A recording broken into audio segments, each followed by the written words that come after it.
We were told to stay clear of the well. Most of the time, we did. No one knew why, and no one cared. Down Innsmoat Road, the long abandoned row of crumbling houses on the way to school. It lay beneath the shade of a droopy branched willow, in front of the old Leibowitz house.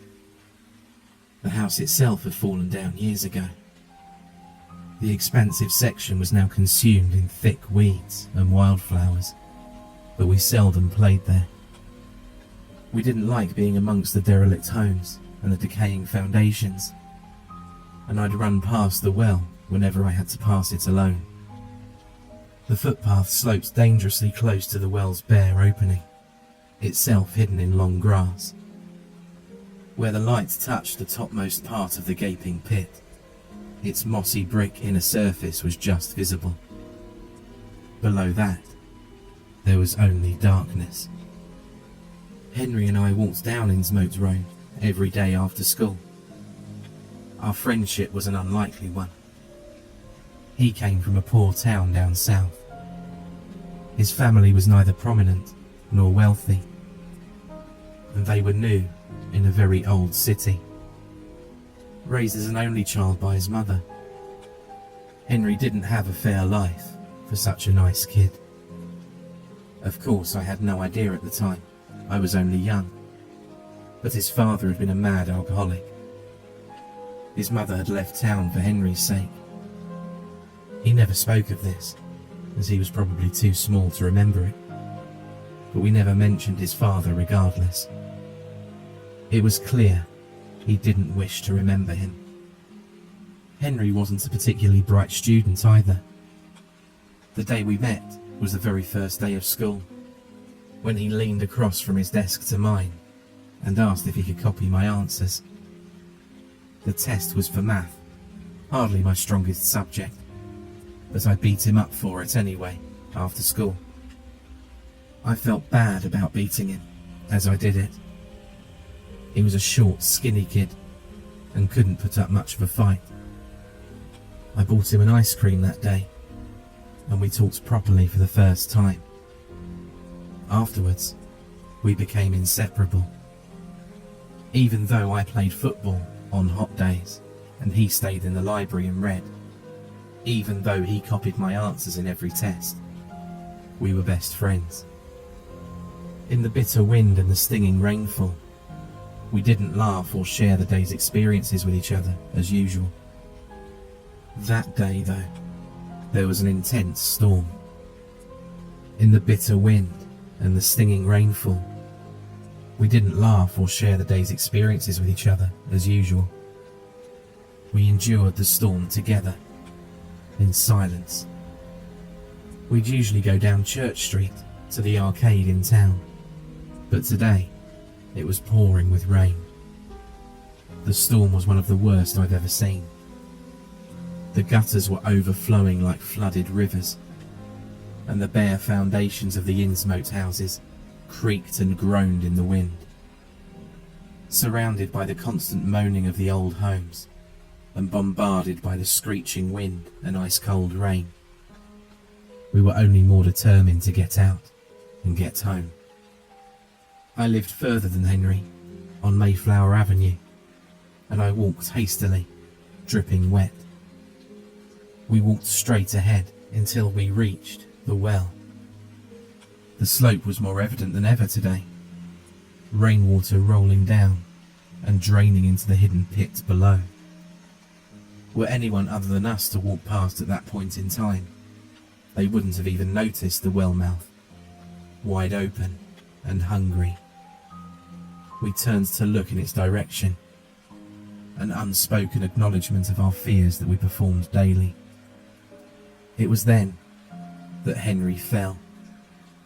He misplaced a single step and collapsed with a painful, muffled cry onto the concrete.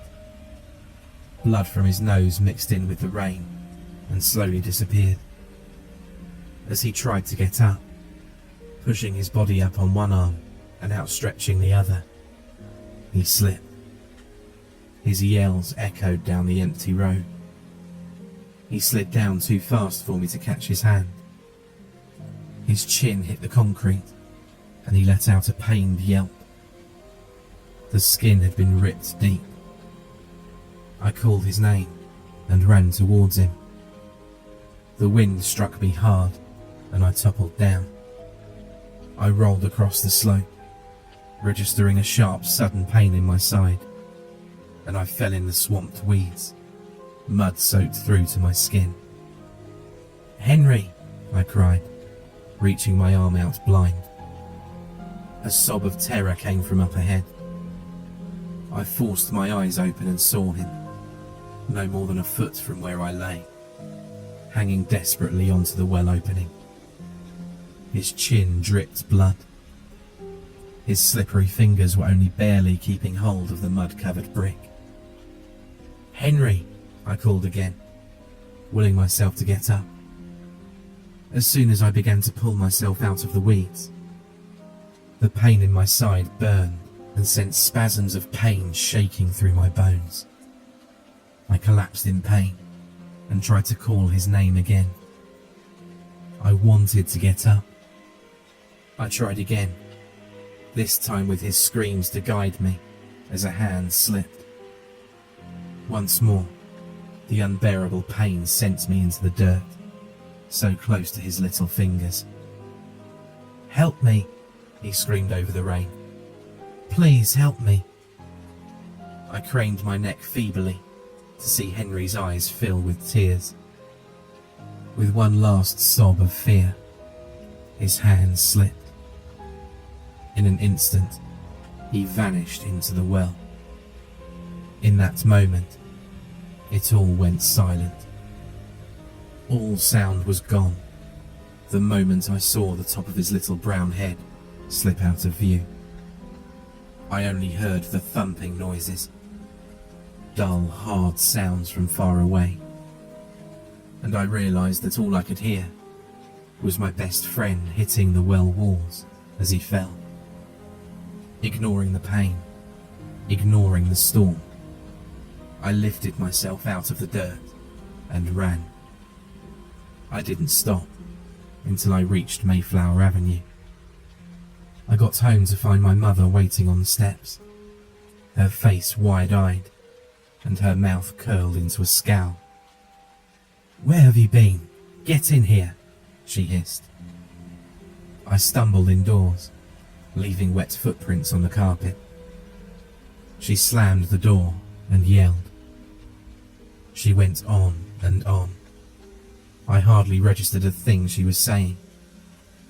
She screeched about the weather, how worried she'd been, how I could have gotten hurt. I started to cry. At first, I could only manage weak sobs, but I eventually found myself curled around my mother's legs, weeping. Her anger was replaced by surprise. Guilt, perhaps. She asked what was wrong. Why was I crying? I only bawled more, knowing I could never tell her I was ashamed. Ashamed I let my best friend die. The search for Henry was longer and more painful than I ever imagined it could be. His mother rang us first. I told her I hadn't seen Henry after school that day. I told her I didn't know where he was. What I didn't tell her was that I watched on as Henry fell to his death. What I didn't tell her was that it was my fault. After 3 weeks, Henry's photograph was in newspapers. We saw his mother on the television often. She was crying. It was a local disappearance, and it garnered only local attention. The police spoke to me. Children at school spoke to me. Teachers spoke to me. I told them the same lie I told Henry's mother. Each time, I knew I could never go back. The consequence became worse every time I hid the truth. Eventually, I knew I could never tell anyone what had really happened that day. Sometimes, I liked to believe it myself. that I'd not, for once, walked with Henry that day. That I too was mourning his disappearance, and not his death. The well was never even checked, because I said I'd not walked with him that day. A teacher claims to have seen him walking in the direction of Church Street, and it was presumed he'd gone to the arcade. Murder was suspected. Church Street corner was where we met, every day. After that, I took another route home. It was much longer. By the time I was 13, no one spoke of Henry anymore. The police search ended indefinitely after a year, having found no evidence. Until any emerged, they could do nothing but wait. His mother left town a year later. As I grew up, I came to disbelieve that I'd ever known him at all. I told myself that I'd been walking home alone the day that Henry boy, the quiet one I never talked to, disappeared. I wondered if they'd ever find him. By my last year of high school, I'd made new friends, mostly footballers like me. Times changed quickly. We went from playing at the arcade to getting drunk so soon. Girls and cars were more important to me now than cheating on maths tests and buying ice creams. One day, as I was walking home, I found myself enduring the worst storm our town had seen in 11 years. We had to cancel our after-school match. I was devastated. As I heaved through the immense force of the wind and the piercing rain, it occurred to me that my usual route was a needlessly long walk home. In weather like this, I was surely better off taking the Innsmoat road. The road was lined with decaying houses. I passed caved-in roofs and overgrown rubble, all the while trying to force myself through the ice-cold storm.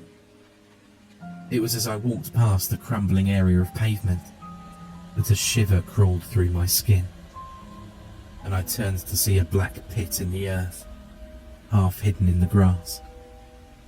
How I even noticed it, shadowed as it was beneath an overhanging willow branch, was beyond me. I slowly turned to continue walking against the storm, just in time to see a length of corrugated iron come howling through the air. I was paralysed in shock when it struck me, throwing me back and sending the taste of blood rushing into my mouth. I felt myself hit something hard, and then light was rapidly spiralling away from me. Cold air swept past my face, and the blood rushed to my head as I descended even further, the light growing ever dimmer in the distance. When I came to, I was in pain. After a pitiful attempt to stand up, I realised I'd landed on my leg. Feeling around in the dark, I came across the split bone protruding from my knee and something wet on my fingers. I screamed, and my cries echoed 1,000 times, all the way up the well until they faded away outside. With much effort, I made myself look up. The speck of light above me was like a distant star. It took me some time to realise that I was partially submerged. The coldness of the water was only as awful as the smell down there. Underneath me, there was water and mud. All around, I was surrounded by blackened brick walls. The constant noise of water dripping made me heave my chest with deep breaths.